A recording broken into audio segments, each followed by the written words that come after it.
आणि आता आपल्या चर्चेकडे वळूया। निवडणूक याद्यांमधल्या घोळावरनं विरोधी पक्ष चांगलाच आक्रमक झालाय। आज सलग दुसऱ्या दिवशी त्यांनी निवडणूक आयोगात भेट देऊन आपल्या प्रश्नांची सरबत्ती केली। आजच्या भेटीनंतर विरोधकांनी पत्रकार परिषद घेतली आणि आपली भूमिका त्यांनी स्पष्ट केली। त्यातली प्रमुख मागणी म्हणजे निवडणूक याद्यांमधला घोळ सुटल्याशिवाय निवडणुका घेऊ नका। याद्यांमधले घोळ कुणीही नाकारू शकत नाही, पण म्हणून निवडणुका थांबवायच्या का? आता त्याचीच दुसरी बाजू म्हणजे जवळपास 5 वर्ष थांबलेत, मग आणखी 4-2 महिने थांबल्यास काय फरक पडतो? सुधारित याद्या आयोगाकडून कधी प्रसिद्ध होणार? निवडणुका पुढे जाणं हे कुणाच्या पथ्यावर पडणार? सुधारित याद्या दोषमुक्त असतील याची शाश्वती काय? मग अशा बेभरवशी सुधारण्यासाठी निवडणुका पुढे ढकलणं योग्य आहे का? हे सगळे प्रश्न आहेत। आज तर ठाकरे बंधूंनी त्यांची मागणी ठेवली, या आत्ता ज्या आगामी निवडणुका आहेत त्या रद्द करा आणि निवडणूक याद्यांमधले घोळ पहिले निस्तारा, असं दोन्ही ठाकरे बंधूंनी सांगितलेलं आहे। याच अनुषंगाने आज आपल्याला चर्चा करायची आहे। निवडणुका खरंच पुढे जातील का या सगळ्या घडामोडींनंतर?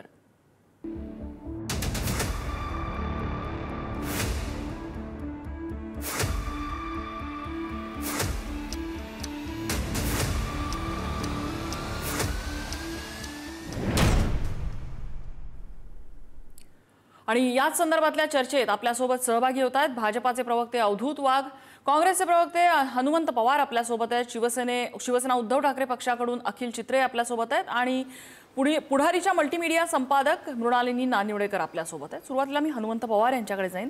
हनुमंत पवार, आज ठाकरे बंधूंनी भूमिका मांडलेली आहे की निवडणुका पुढे ढकला, काँग्रेस सहमत आहे का या भूमिकेशी? पुढे ढकला म्हणण्यापेक्षा रद्द करण्याची मागणी त्यांनी केलेली होती। नम्रताजी, संविधानाच्या कलम 243 के आणि 243 ZA या 2 अनुच्छेदांतर्गत राज्यामध्ये स्थानिक स्वराज्य संस्थांच्या निवडणुका घेण्याची जबाबदारी ही राज्य निवडणूक अधिकाऱ्याची आहे। त्याच्यासाठीच्या मतदार याद्या तयार करणे, त्यासाठीचा कार्यक्रम जाहीर करणे, हे सगळं कार्यक्षेत्र संविधानामधल्या अनुच्छेदानुसार राज्य निवडणूक आयोगाच्या अखत्यारीत येतं। राज्य निवडणूक आयोग काँग्रेस पक्षासह महाविकास आघाडीचं जे शिष्टमंडळ काल भेटलं, आज भेटलं, यांना जे आज सांगत आहे की काही अधिकार केंद्रीय निवडणूक आयोगाला आहेत, आम्हाला नाहीयेत, तर ह्याचा मी तीव्र शब्दात धिक्कार करतो, निषेध करतो। राज्य निवडणूक आयोग संविधान विरोधी, घटना विरोधी वागत आहे। संविधानानं सांगितलं तुमची जबाबदारी आहे, हे सांगतात केंद्राची जबाबदारी आहे। त्यामुळे मी या गोष्टीचा काँग्रेस पक्षाच्या वतीने अगोदर धिक्कार करतो, निषेध करतो। राज्य निवडणूक आयोगाचीच जबाबदारी आहे याद्या तयार करणं, याद्यामध्ये दुरुस्त्या करणं, यादीवर जे आक्षेप घेतले असतील त्याला उत्तर देणं पण राज्य निवडणूक आयोगाची जबाबदारी संविधानानं निर्धारित केलेली आहे। त्यापासून राज्य निवडणूक आयोगानं पळ काढू नये, पहिलं। दुसरी गोष्ट, भारतीय निवडणुकांचा गाभाच आहे मतदान प्रक्रिया आणि मतदार यादी। त्याच्यामध्ये जर आक्षेप आम्ही काही नोंदवतोय तर तुम्ही कशी पारदर्शक निवडणूक घेणार आहात? त्या निवडणुकीला निवडणूक म्हणायचं का तुम्ही फक्त भारतीय जनता पक्षाला महायुतीला विजयी करण्यासाठीचा फार्स म्हणायचं? हा प्रश्न आमच्या समोर आहे, तो शिवसेनेसमोर आहे, मनसेसमोर आहे। काँग्रेसनं हा मुद्दा ऐरणीवर आणलेला आहे। आदरणीय राहुलजी गांधी देशभर वोट चोरीच्या मुद्द्यावर भांडतायत, मतदार यादीच्या घोळावर भांडतायत, निवडणूक आयोग अद्याप उत्तर द्यायला तयार नाही। माझ्या धाराशिव नगर परिषद निवडणुकीसाठी 93,093 एकूण मतदार आहेत प्रारूप यादीमध्ये आता जाहीर केलेल्या, पैकी 14,000 मतदारांचे आक्षेप आम्ही नोंदवलेले आहेत। 93,000 मतदानामध्ये जर 14,000 मतदारांवर आमचे आक्षेप असतील, काही मतदारांनी नोंदवलेले, पक्षांनी नोंदवलेले असतील, आणि तरी त्या आक्षेपाचं निराकरण न करता जर निवडणूक घेणार असाल तर त्या निवडणुकीला अर्थ काय आहे? त्यामुळे मतदार याद्या नीट झाल्या पाहिजेत, आम्हाला दाखवल्या पाहिजेत। वयाचे त्याच्यामध्ये खोटे दाखले आहेत, पत्ते खोटे आहेत, एकाच घरात मतदार जास्त आहेत। 8 नंबर वॉर्ड मधला मतदार 15-16 मध्ये टाकलेला आहे, मृत मतदार जिवंत म्हणून दाखवलेले आहेत। धाराशिव नगर परिषदेमध्ये 2 ग्रामपंचायती विलीन केल्या, त्या 2 ग्रामपंचायतीमधल्या एकाही मतदाराचं नाव मतदार यादीमध्ये नाही, आणि तरी तुम्ही निवडणुका घ्या म्हणताय, तर त्या 2 गावातल्या लोकांना कसं सांगायचं की ही निवडणूक आहे म्हणून? तर असा भोंगळ कारभार असेल तर मतदार याद्या नीट केल्याशिवाय, दुरुस्त केल्याशिवाय, आमच्या आक्षेपाला उत्तर दिल्याशिवाय निवडणुका झाल्या नाही पाहिजेत, हीच आमची भूमिका आहे। बर, अखिल चित्रे, निवडणुका थेट रद्द करायची मागणी मग कशासाठी? म्हणजे आपण असं म्हणतोय की एवढा मोठा देश आहे, कोट्यवधींचा, काहीशे कोटींचा आपला देश आहे, त्या देशामध्ये निवडणूक याद्या संपूर्णपणे निर्दोष असतील, ह्युमन एरर त्यामध्ये काही असू शकतात, त्यामुळे संपूर्ण निर्दोष असतील याची शाश्वती नाही म्हटल्यानंतर ज्या गोष्टीची शाश्वती नाहीये त्यासाठी थेट निवडणुका रद्द करण्याची भाषा किती अशी मॅग्निट्यूड आहे ह्या निवडणूक ज्या याद्या आहेत मतदार याद्या त्याच्यामधल्या घोळाची? तुम्ही काही आकडा, तुमचा काही अंदाज आहे का?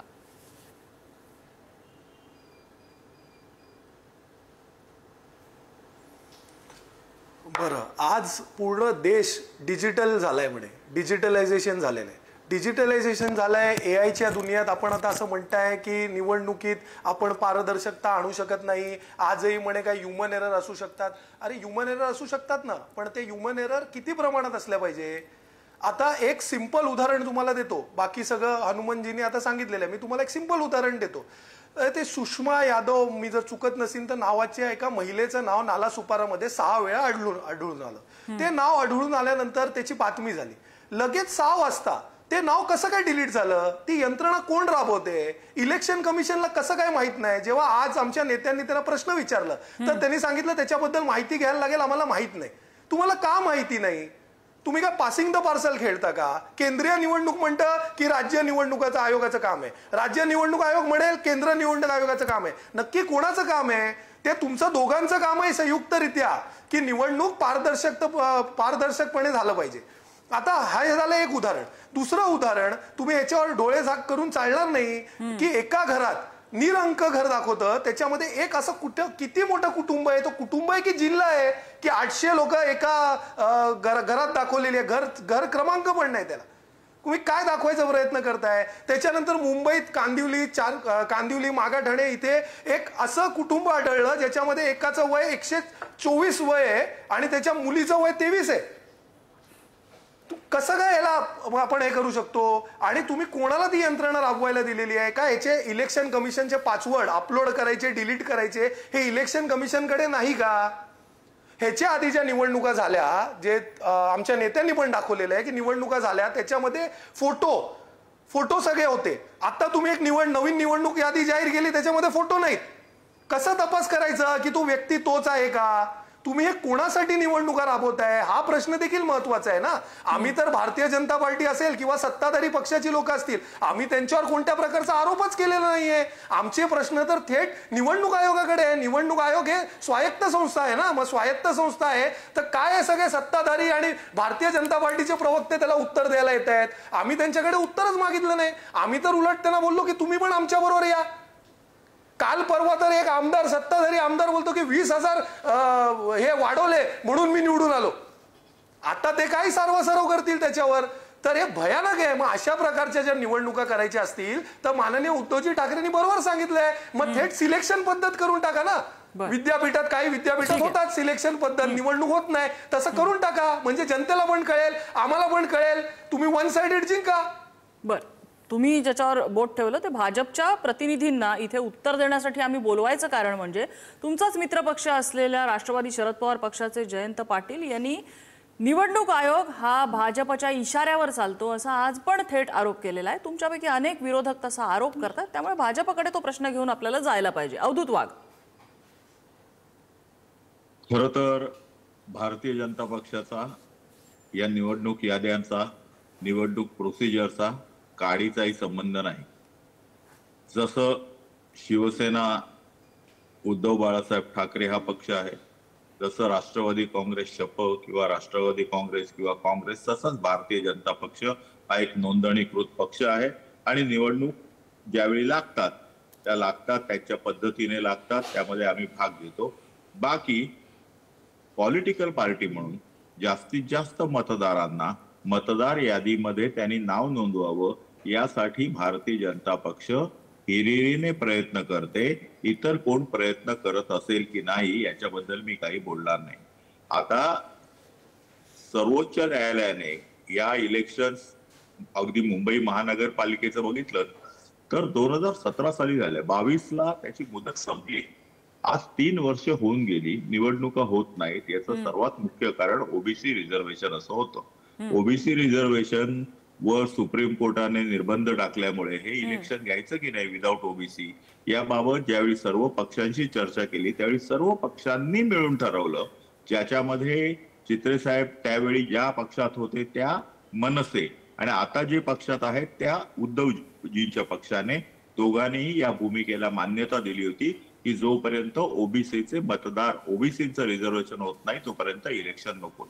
अशा तऱ्हेने त्याच्या विरुद्ध सुद्धा काही लोक गेली होती. त्यामुळे गेली काही वर्ष, 2-2.5 वर्ष स्थानिक स्वराज्य संस्थांचे आपण निवडणुका हे आयोग घेऊ शकला नाही हे सत्य आहे. याचा पण भारतीय जनता पक्षाशी काही संबंध नाही. अवधूत वाघजी, हा विषय नाहीच आहे.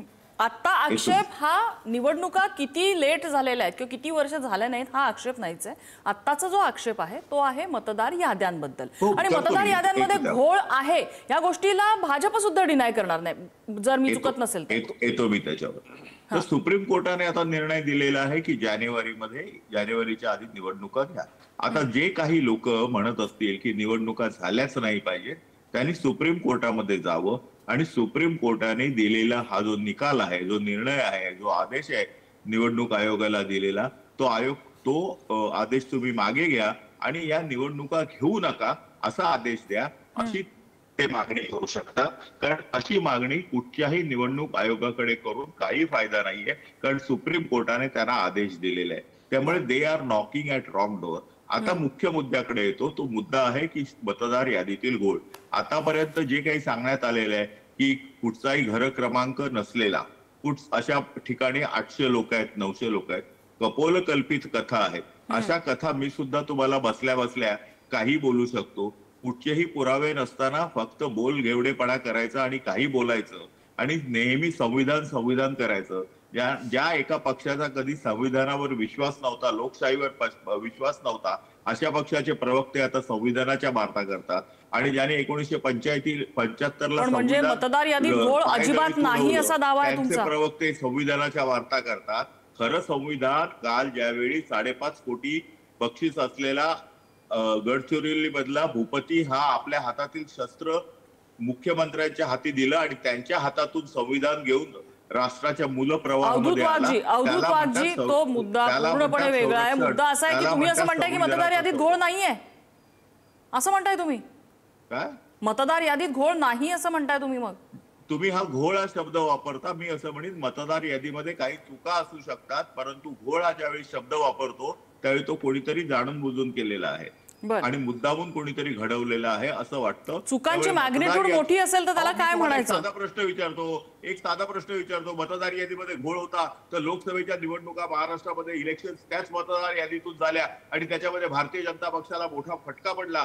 त्यावेळेचा आमचा मित्रपक्ष असलेल्या शिवसेनेला मोठा फटका पडला आणि महाविकास आघाडी प्रचंड बहुमताने आणि प्रचंड ठिकाणी निवडून आली. त्यावेळी मतदार यादीमध्ये घोळ नव्हता आणि ज्यावेळी विधानसभेचा 6 महिन्यानंतर इलेक्शन झालं त्या मतदार यादीमध्ये घोळ झाला. असं कधी होऊ शकतं का? सर्वप्रथम लक्षात घ्या, मतदार यादी बनवण्याची जबाबदारी केंद्रीय निवडणूक आयोगाची आहे.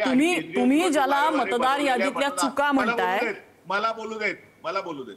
केंद्रीय निवडणूक आयोगाने बनवलेल्या मतदार याद्या या राज्य निवडणूक आयोगाने आपापल्या विधानसभा, आपापल्या कॉर्पोरेशन याप्रमाणे डिव्हाइड करून पुढे जायचं असतं आणि त्याच्यामध्ये ऍडिशनल जे असतात ते घ्यायचं असतं. हे मला कोणीतरी सांगितलं की आता केंद्रीय संविधानाची पायमल्ली आम्ही धिक्कार करतो, तुम्ही धिक्कार करत बसा किंवा ठिक्कार करत बसा, परंतु महाराष्ट्र निवडणूक आयोगाची ही जबाबदारी नाहीये की मतदार याद्या बनवणं. मतदार याद्या बनवल्यानंतर त्याच्यामध्ये जर काही चेंजेस नम्रताजी, तुम्ही चॅनलमधून खोटं बोलायला तुम्ही मी हनुमंत पवारजी मी येते तुमच्याकडे. मी आक्षेप मांडायला तुम्हाला वेळ देते, त्यांचा मुद्दा पूर्ण होऊ दे. माझी विनंती आहे, तुम्हाला मी आक्षेप मांडायला वेळ देते. अवधूत वाघजी, मुद्दा असा आहे की मतदार याद्यांमध्ये घोळ आहेत का? तर तुम्ही त्याला चूक म्हणू शकता, विरोधक त्याला घोळ म्हणतात, पण प्रॉब्लेम नक्की आहे मतदार यादीमध्ये. अगदी कालचं प्रकरण जे मला वाटतं नागपूर मधलं होतं, ज्या ठिकाणी एकाच पत्त्यावरती घर क्रमांक 1 त्या भागामधला जिथे 200 मतदार नोंद आहेत.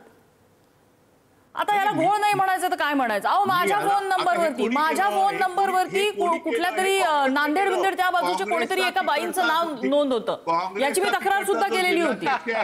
घोळ आहेत मतदार याद्यांमध्ये. माझा अवधूत वाघ प्रश्न हा आहे की मतदार याद्यांमध्ये एवढे घोळ आहेत असं जे विरोधक म्हणतात, भाजपला वाटत नाही की या बाबतीत थोडंसं रिसर्च झाला पाहिजे, निवडणूक आयोगाने लक्ष दिलं पाहिजे याकडे, काय असेल चुका तर त्या निस्तारल्या पाहिजे, तसं भाजपला नाही वाटत की आहे ते चालून द्यायचं असं भाजपचं म्हणणं? मी कुठे म्हणतोय, हे निवडणूक आयोगाचं काम आहे, निवडणूक आयोगाने करावं. निवडणूक आयोगाने जे काही आक्षेप कोर्ट रेज करताय त्याचं निराकरण करावं. आम्हाला काय करायचं त्याच्याशी? ठीक आहे. मी स्वागत करतो अवधूत वाघ साहेबांच्या या भूमिकेचं मी स्वागत करतो की निवडणूक आयोगानं विरोधकांच्या आक्षेपाचं निराकरण करावं. हे भारतीय जनता पक्षाच्या प्रवक्त्यांच्या म्हणण्याचं मी माझ्या वतीनं मनापासून स्वागत करतो. पण राज्याचा निवडणूक आयोग तो राज्याचा निवडणूक आयोग तो घोळ आहे, हे घोळ आम्ही पुराव्यानिशी दाखवले ना. महादेवपुरा मतदारसंघामध्ये जिथं लोकसभेला आमचाच उमेदवार निवडून आला अवधूतजी, तरीही आम्ही त्या विधानसभेमधले आम्ही घोळ दाखवले ना. 10,000 मतदार महादेवपुरा विधानसभेचे बेंगलोर लोकसभा मतदारसंघातले आम्ही दाखवले. आळंद मतदारसंघामध्ये आम्ही 9-10 लोक अशी उभा केली समोर माध्यमांच्या, सगळ्या देशानं पाहिलं की ती लोक मृत आहे म्हणून त्यांचं नाव वगळलं, ती जिवंत लोक आम्ही तिथं उभा केली. आता ह्या नगरपालिका निवडणुका आणि महानगरपालिका निवडणुकीच्या अनुषंगानं माझ्या धाराशिवमध्ये एका वॉर्डमध्ये 9,000 मतदान आहे नम्रताजी, आणि दुसऱ्या वॉर्डमध्ये फक्त 1,600 मतदान आहे. हे काँग्रेसनं केलं असं म्हणणं आहे का अवधूत वाघ साहेबांचं? घोळ काँग्रेसनं केला असं म्हणतायत. राजुरा मतदारसंघामध्ये एकाच मोबाईल नंबरवर 2600 मतदानाची नोंदणी झाली. तो मोबाईल नंबर कोणता आहे आम्ही दाखवला ना, निवडणूक आयोगाने FIR दाखल केला ना. राजुरा मतदारसंघ असेल, देवेंद्र फडणवीस साहेबांचा नागपूर मध्य मतदारसंघ असेल, त्यानंतर तुळजापूरमध्ये तर राज्य निवडणूक आयोगाने FIR दाखल केलाय. 8 महिने झालं त्याच्यावर काहीही चौकशी झाली नाही. आणि निवडणूक आयोगाला प्रश्न विचारला की देवेंद्र फडणवीस साहेबापासून अमित शहा साहेबांपर्यंत सगळे त्यांचं प्रवक्तेपद का घेत आहेत? आमच्या सोबत त्यांनी यायचं होतं ना. भारतीय जनता पक्षाच्या लोकांना आक्षेप नाहीये का 9,000 मतदान एका ठिकाणी, एका ठिकाणी 1,600 मतदान, 600 मतदान? यावर आमच्या सोबत का तुम्ही भारतीय जनता पक्ष निवडणूक आयोगाची वकिली करताय? त्यांच्या आरोपाला तुमच्या अंगावर का घेताय? तुमचं आणि त्यांचं मिळून काय चालू आहे? मुद्दा लक्षात आला, आपण विचारूया याच्यावर. पण तत्पूर्वी मला मृणालिनी मॅमची प्रतिक्रिया घ्यायची. आता हनुमंत पवार यांनी जो मुद्दा मांडला, भाजप या सगळ्यामधून नामानिराळा राहतोय, त्यामध्ये कुठेतरी भाजप स्वतःच्या अंगावरती विरोधकांचा रोष, संशय, नागरिकांचा, मतदारांचा ओढवून घेत आहे.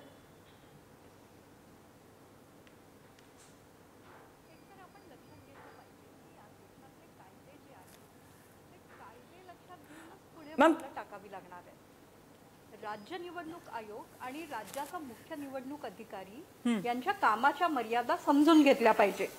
त्यामुळे आजची सर्वाधिक महत्वाची मागणी अशी आहे की सर्वोच्च न्यायालयाने सुमोटो ऍक्शन घेऊन याबद्दल काहीतरी करावं. निवडणूक याद्यांमध्ये घोळ आहेत का? तर घोळ आहेत. भाजप ते मान्य करताय का? तर मुख्यमंत्री देवेंद्र फडणवीस यांनी स्वतःच केलेली एक याचिका प्रलंबित आहे या घोळाबद्दल. ते आता त्याच्यावर काय उत्तर देणार आहेत मला माहित नाही, पण घोळ आहेत. पण ते निस्तरण्याचा मार्ग निवडणुका पुढे ढकलणं हा आहे का? तर ते सर्वोच्च न्यायालयाला ठरवावं लागणार आहे. प्रवक्ते अत्यंत उत्तम बोलतायत, हनुमंतराव तर नेहमीच उत्तम बोलतात, पण राहुल गांधी जेव्हा इतके महत्वाचे मुद्दे समोर आणतायत तेव्हा भारतीय जनता पक्ष प्रश्न करतोय की ते अफिडेव्हिट करायला का तयार नाही आहेत. खरंय. मग अफिडेव्हिट तयार करायला ते तयार नाहीत आणि इकडे भारतीय जनता पक्ष शिष्टमंडळाचा भाग व्हायला तयार नाही. याचं कारण सत्तेत जो असतो तो त्या वेळेला प्रशासनाची बाजू लावून धरतो. जनतेला यात जायचंय का? तर जनतेला यात काहीही रस नाही. जनतेला निवडणुका हव्या आहेत का? तर निवडणुका हव्या आहेत, त्या फेअर व्हायला हव्यात. हा विरोधी पक्षांचा मुद्दा 100% मान्य आहे, तो सत्ताधाऱ्यांनी मान्य करायला हवा. पण त्याचा निर्णय होणार आहे सर्वोच्च न्यायालयात. त्यामुळे राहुल गांधींचा मार्ग न चोखाळता उद्धवजी आता या संदर्भात काही कायदेशीर हालचाली करतायत का याबद्दल पूर्ण महाराष्ट्राला उत्सुकता आहे. दुसरं असं की आपणच पाहणी केली की 200 मतदार एका विशिष्ट मोबाईलवरून जरी नोंदवले गेले आहे, जे पूर्णतः चूक आहे, तरी ही 200 लोक तिथे कुठेतरी अस्तित्वात आहेत. भारतासारख्या प्रचंड मोठ्या देशामध्ये प्रचंड त्रुटी असतात, त्या त्रुटी दूर झाल्याच पाहिजेत. ती सत्ताधाऱ्यांचीही जबाबदारी आहे. पण हे सगळं निवडणूक आल्यावर सुरू नसतं करायचं. मग सत्ताधारी आरोप करू शकतात की हे निवडणुकांना घाबरतायत. लोकसभेला आम्ही सामोरं गेलो, विधानसभेच्या नंतर हा मुद्दा का समोर आला? म्हणून आयोगाकडे जावोत न जावोत सर्व पक्षीय नेत्यांनी एकत्र बसून यावर तोडगा काढायची गरज आहे. नाहीतर जनतेचा यंत्रणांवरचा विश्वास उडेल आणि ते अत्यंत वाईट असेल. अगदी अगदी. मला अखिल चित्रेंकडे जायचं.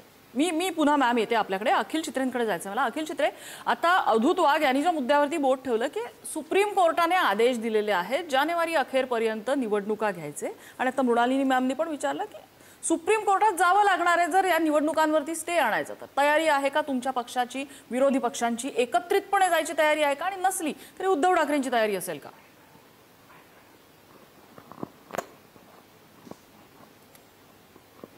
बरं, याचं सविस्तर उत्तर देतो मी. सर्वप्रथम काही आरोप वाघ साहेबांनी केले सांगताना की आम्ही फक्त कल्पोकल्पित इकडे कहानिया सांगतोय.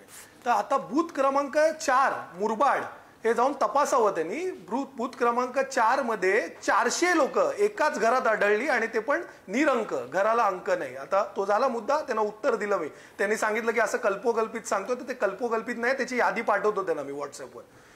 दुसरी गोष्ट, आज जे काय शिष्टमंडळात उद्धव ठाकरे साहेब असतील, राज ठाकरे साहेब असतील, काँग्रेसचे नेते असतील, त्यांनी काय सांगितलंय की आम्ही 2 दिवस वाट पाहू.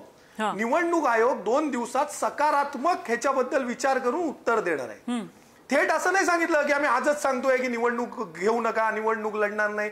ते 2 दिवसात काय सकारात्मक त्याच्यामध्ये मार्ग काढतात, काय त्याच्यातले ते जे काय त्रुटी आहेत. आम्ही असं नाही सांगितलं की आम्ही निवडणूक लढायला घाबरतोय किंवा निवडणूक आम्हाला लढायची नाहीये, पण निवडणूक ही फेअर झाली पाहिजे. त्याच्यात आम्ही काय सूचना केलेल्या आहेत आणि चुकीच्या नाही केल्या, सगळ्या त्याचे पुरावे दिले. ते पुरावे निश्चित जेव्हा दिलेले आहेत, जसं काल एक विषय त्यांना सांगितलं की जर दुबार नोंदणी झालेली असेल तर ती दुबार नोंदणी रद्द केली पाहिजे की नाही केली पाहिजे. साधारण व्यक्ती या देशाचं देखील सांगेल की केली पाहिजे. तर त्याच्यावर उत्तर काय मिळालं आपल्याला निवडणूक आयोगाकडनं की आम्ही त्याच्यावर त्याला विचारू की त्याला कुठे वोट करायचंय, कशाला, तुम्ही एक रद्द करून टाका ना, त्याच्या जिथे ऍड्रेस आहे तिथे तो वोटिंग करेल.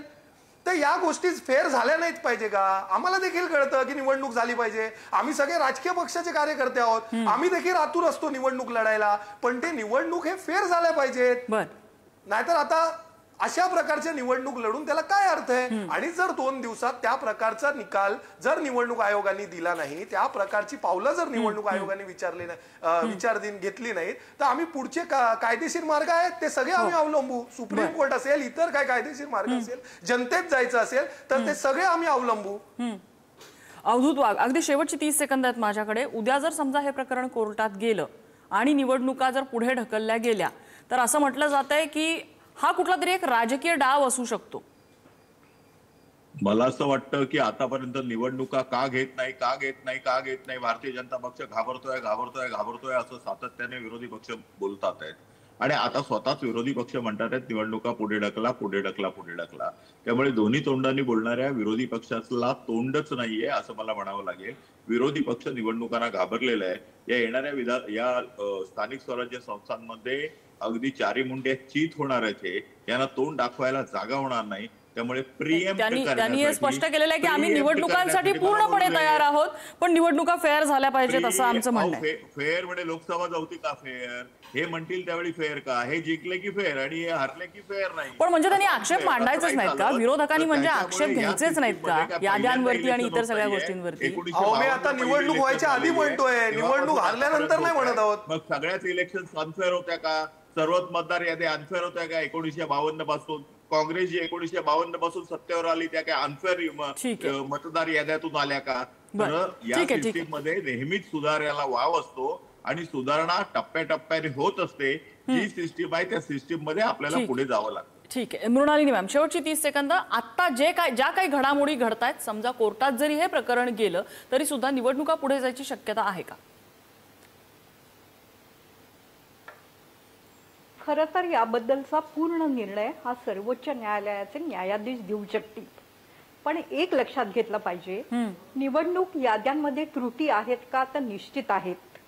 चित्रे जे म्हणतात ते अगदी योग्य आहे की 2 दिवसांनंतर पुढे काय पावलं टाकायची हे त्यांचे नेते ठरवतील. त्यावर सर्वोच्च न्यायालय जे काय म्हणेल त्यानुसार इथल्या निवडणुका होतील की नाही ते ठरेल. फक्त मुद्दा असा येतो की जेव्हा केंद्रीय निवडणूक आयोग बिहार सारख्या ठिकाणी मतदार याद्यांचं पुनरीक्षण करतो तेव्हा हेच सगळे राजकीय पक्ष त्याला विरोध करतात. मग मतदार याद्या जर साफ करायच्या असतील तर प्रत्येक राजकीय पक्ष. मृणालिनी मॅडम तुम्ही चुकीचं बोलताय. मगापासून मृणालिनी मॅडम तुम्ही दिशाभूल करताय. आम्ही विरोध केला नाही, आम्ही आधार कार्ड केलं. तुम्ही मृणालिनी मॅडम तुम्ही चुकीचं बोलताय. तुमचा विथ ड्यू रिस्पेक्ट तुम्ही चुकीची माहिती सांगताय. बिहार मधल्या SIRच्या याद्यावर आधार कार्ड लिंक करायचं नाही या गोष्टीला विरोध होता.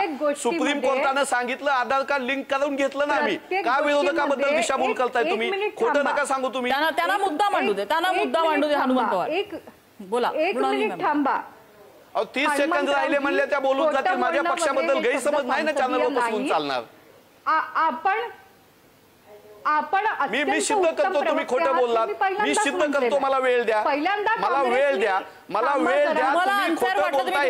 त्यांना मुद्दा मांडू दे. मृणालिनी मॅम, अहो मुद्दा तर मांडू देत जा. प्रारंभी जो काय विरोध केला गेला मतदार याद्या दुसरी साफ वेळ करायला, आणि तुम्हालाच हा मुद्दा का लागला? मी सर्व राजकीय पक्षांचं नाव घेतलं. एक तर तुम्ही मला खोटं बोलला वगैरे शब्द वापरू शकत नाही, देतो उत्तर, तुमचं होऊ द्या. मी सर्व पक्षांच्या दृष्टीने ते विधान कसं केलं. खोटं होतं हे मी सांगतो. तुम्ही ते कसं जरूर खोटं उत्तर होतं हे द्या. मी सांगतो. थांबा जरा. खोटं हा शब्द असंसदीय आहे. तो बोलणं आपल्या प्रतिष्ठेला साजेसं नाहीये. ते मी राहुल सिद्ध गांधी मला affidavit मला का मला करत बोलायची नाहीत? हा संधी मुद्दा दिल्यास कळेल. वारंवार जर- मला न बोलायची संधी देता कसं मी सिद्ध अहो, करतो तुम्हाला तुम्ही खोटं बोलायला बोलला. वेळ मिळणार आहे. अहो हा मुद्दा मग जो तुम्ही आहे, तुमचा एक तर मुद्दा तुम्ही पूर्ण खोटं करा. मी बोललात खरं हा बोललो का शब्द खोटं बोललो सोडायलाच मी तयार सर्वे. नाही. हा काय आहे? अहो मी मुद्दा तुम्ही मी खोटं मुद्दा बोललात हे काय मी सिद्ध पूर्ण करतो. मला करायचा संधी हे द्या. moderator त्यांना ठरवतात. मुद्दा मला पूर्ण संधी करू दे. द्या. तुमच्याकडे येते हनुमंत पवार. मृणाली अहो, मॅम माझं थोडक्यात बोलणं तर होऊ द्या. अहो मग माझं मी बोलणं तर मी होऊ मी द्या. बोललेलं खरं आहे का खोटं आहे हे माझं बोलणं झालेच ठरवा. सर्वसमावेशक आधीच का म्हणाले मग? लोकशाहीत एखादा मुद्दा सर्वसमावेशक असावा का याच्यावर विचार करावाच लागतो. काँग्रेसला याबद्दल मिरच्या झोंबायचं कोणतंही कारण नाही. सर्व पक्षांनी बिहारमध्ये SIR ला विरोध केला सांगतो का झोंबले होता. ते. पश्चिम बंगालमध्येही तसाच होईल. भारतीय जनता पक्षही थांबा जरा. भारतीय जनता पक्षही असाच विरोध त्यांच्या सोयीचा नसेल तर करत राहील. मुद्दा असा असतो की प्रशासनाने या सगळ्यातनं वाट कशी काढायची असते. उद्या एखाद्या प्रशासकीय अधिकाऱ्याला वाटलं की निवडणुका रद्द कराव्यात तर तो त्याचा अधिकार आहे की नाही याचा विचार करणार आहे की नाही राजकीय पक्ष. तुम्ही लोकांना लोकशाही शिकवायला जाणार आहात, त्यामुळे तुम्हाला घटना, घटनेतल्या तरतुदी, घटनेची कलम याचा अभ्यास असायला पाहिजे. तुम्ही कोणत्याही पत्रकाराला खोटं बोलतात असं म्हणून आहेच. त्याची गळचेपी करण्यात कोणताही अर्थ नसतो. या देशातल्या लोकांना राहुल गांधी ऍफिडेव्हिट मला करायला संधी का द्या. तयार होत नाहीयेत याचं उत्तर काँग्रेसने सांगावं ना. आम्ही ऐकून चला घेऊ. आता मला संधी द्या. 100 विचारूया. जागांपर्यंत देतो. हनुमंत पवार देतो. हनुमंत थांबा. पवार देतो. हनुमंत पवार स्वागत करतो. माझी वेळ पार म्हणजे पूर्ण होऊन गेलेली आहे, पण मी हनुमंत पवार फेअरनेस साठी तुम्हाला संधी देते.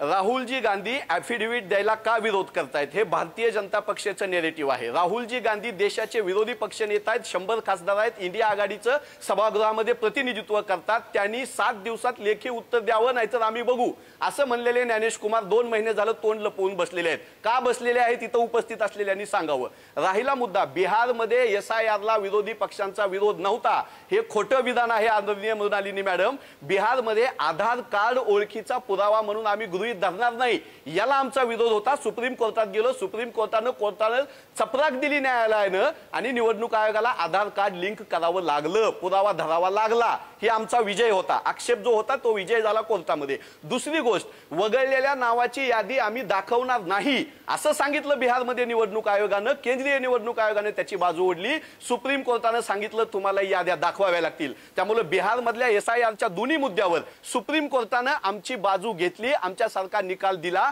म्हणून बिहारमध्ये मतांची चोरीचं बिंग उघडं पडलं. शेवटचा मुद्दा सांगतो. तुम्ही जे म्हणलात ना की काँग्रेस पक्षानं आताच निवडणुका झाल्यानंतर का आक्षेप घेतायत. लोकसभा निवडणुकीमध्ये आक्षेप घेतलेले आहेत. कुठं घेतले, किती घेतले? महाराष्ट्रातल्या काँग्रेसच्या कार्यकर्त्यांनी घेतलेले शिर्डी मतदारसंघापासूनच्या ते धाराशिव तुळजापूर मतदारसंघापर्यंतचे पुरावे मी देतो. विधानसभा निवडणुकीत आम्ही आक्षेप घेतले आणि आता निवडणूक आयोगाच्या मुदतीमध्ये त्यांच्या कायदे कानून नियमामध्ये आम्ही आक्षेप घेतोय आणि त्या आक्षेपाचं निराकरण राज्य निवडणूक आयोगानं करणं घटनात्मक दृष्ट्या बंधनकारक आहे. 243A 243ZA या कलमांतर्गत निवडणुकीची मतदार यादी स्थानिक स्वराज्य संस्थांची हे राज्य निवडणूक आयोगाचं काम आहे. राज्य निवडणूक आयोग केंद्राकडे ढकलतंय आणि केंद्राकडे जर सुप्रीम कोर्टात गेलो आम्ही तर CCTV फुटेज दाखवायचा निर्णय दिला होता ना सुप्रीम कोर्टानं. या सरकारनं आणि ज्यांची बाजू तुम्ही घेताय त्या निवडणूक आयोगानं नियम बदलला आणि CCTV फुटेज देणार नाही म्हणले. तुमच्यासारख्या तटस्थ पत्रकाराकडून निवडणूक आयोगाला धारेवर धरणं अपेक्षित आहे. तुम्ही राहुलजींना धारेवर धरताय, तुम्ही विरोधकांना धारेवर धरताय, याचा मी निषेध करतो. आम्हाला कुठला पक्ष लागत नाही. नम्रता, मला हनुमंत पवारजी बोलायची आणि संधी पॅनलवरच्या मिळाली पाहिजे. सगळ्यांनाच माझं म्हणणं आहे धारेवर धरायला आम्हाला कुठलाही पक्ष लागत नाही. टेक्निकली स्पीकिंग राजकीय पक्ष त्यांच्या जागी बरोबर आहेत का? अगदी बरोबर आहेत. भाजप त्यांच्या जागी बरोबर आहे का? भाजप म्हणते आमचा काय संबंध नाहीये, ती संवैधानिक संस्था आहे, आमचा त्याच्यावरती हक्क नाही. बरोबर आहे की भाजप त्यामध्ये. विरोधक म्हणतात भाजप तरी सुद्धा त्यांना इन्फ्लुएन्स करतंय. पुरावे कसे देणार याचे? आता हनुमंत पवारांनी आम्ही टेक्निकली कसे बरोबर आहोत हे त्यांनी सांगितलं. ते बरोबर आहेत का? टेक्निकली 100% बरोबर आहेत. ज्या वेळेला एखादा सिनियर विश्लेषक ह्या गोष्टींचं विश्लेषण करत असतो त्यावेळेला बिटवीन द लाईन नावाची एक गोष्ट असते जी आम्हा पत्रकारांची फार लाडकी असते. त्या बिटवीन द लाईनचे अर्थ आम्ही जाणून घेण्याचा आणि समोरच्याला सांगण्याचा प्रयत्न करत असतो. एखाद्याला ते झोंबत असतील तर ठीक आहे, ते त्यांना झोंबू शकतात. एखाद्याची बाजू आम्ही घेत असो असं वाटू शकत असेल तर आमच्या दृष्टीने आम्ही तो आमचा अभ्यासाने मांडलेला मुद्दा असतो. मृणालिनी मॅम तेच करत होत्या. यामध्ये कुठल्याही पक्षाची बाजू घेण्याचा, कुठल्याही न्यूज चॅनलचा, कुठल्याही पत्रकाराचा आणि एवढ्या मृणालिनी मॅम सारख्या ज्येष्ठ विश्लेषकाचा अजिबात हेतू नाही, हे मी इथे अतिशय जबाबदारीने सांगते. चर्चेसाठी सगळ्यांनी वेळ दिला. सगळ्यांचे आभार. आजचा धुळा इथेच थांबतोय.